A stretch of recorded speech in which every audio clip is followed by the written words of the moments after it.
राधे राधे दोस्तों। बहुत समय पहले की बात है। एक छोटे से गांव में एक गडरिया लड़का रहता था। उसका नाम था राजू। वह रोज गांव के बाहर हरी भरी पहाड़ियों पर अपनी भेड़ों को चराने लेकर जाता था। उसकी भेड़ें सफेद मुलायम ऊन वाली और बहुत ही प्यारी थी। पर राजू अकेला था। उसके साथ ना कोई दोस्त और ना कोई साथी।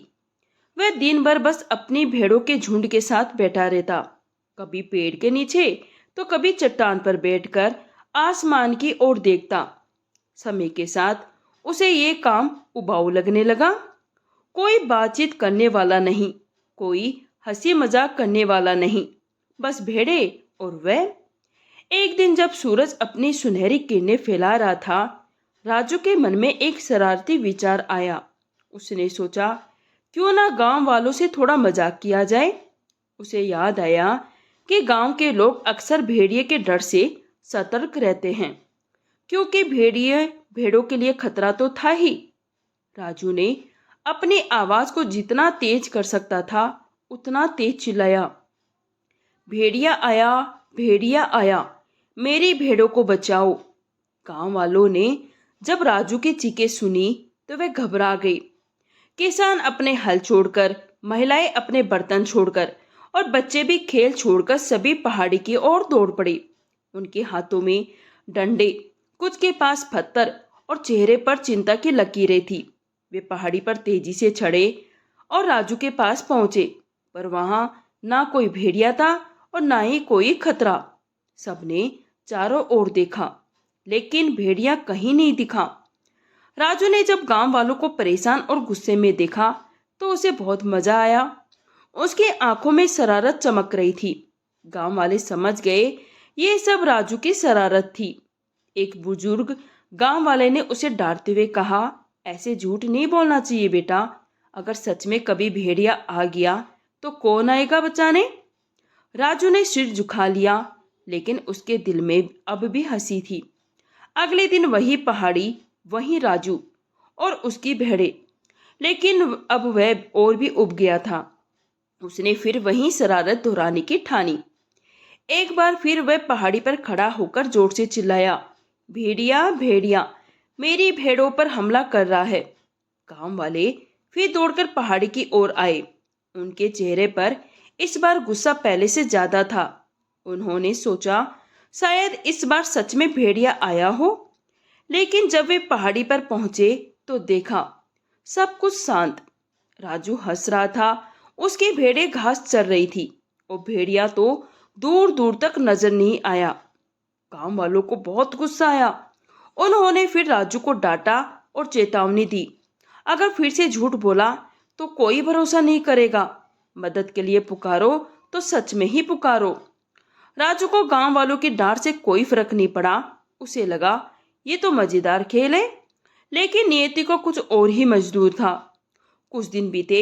एक दिन जब राजू भेड़ों को चराने ले गया था, तभी एक सच्चा भेड़िया जंगल से निकलकर उसकी भेड़ी की ओर बढ़ने लगा। भेड़िया भूखा था, उसकी आंखों में भूख का डरावना चमक था। राजू डर गया, उसकी सांसें तेज हो गई, दिल जोर जोर से धड़कने लगा। वह जितना तेज चिल्ला सकता था चिल्लाया, भेड़िया आया, मेरी भेड़ियों को खा गया, मदद करो, भेड़िया आ गया। लेकिन इस बार गांव वालों ने उसकी आवाज को अनसुना कर दिया। उन्होंने सोचा, राजू फिर से मजाक कर रहा है, अब की बार हम नहीं जाएंगे। राजू बार बार चिल्लाता रहा, पर कोई नहीं आया। भेड़िया झुंड में घुस गया और कई भेड़ों को मारकर जंगल की ओर भाग गया। सूरज ढलने लगा। गांव के लोग इंतजार करते रहे कि राजू और उसकी भेड़ें लौट आएगी। लेकिन जब देर रात हो गई तो कुछ लोग उसे ढूंढने पहाड़ी की ओर चल पड़े। जब वे पहाड़ी पर पहुंचे तो देखा राजू जमीन पर बैठा रो रहा था और उसके आसपास मरी हुई भेड़ें पड़ी थी। राजू के आंसू रुकने का नाम नहीं ले रहे थे। उसने गांव वालों को देखा और बिलखते हुए कहा, आज सच में भेड़िया आया था। मैंने बार बार पुकारा लेकिन कोई नहीं आया।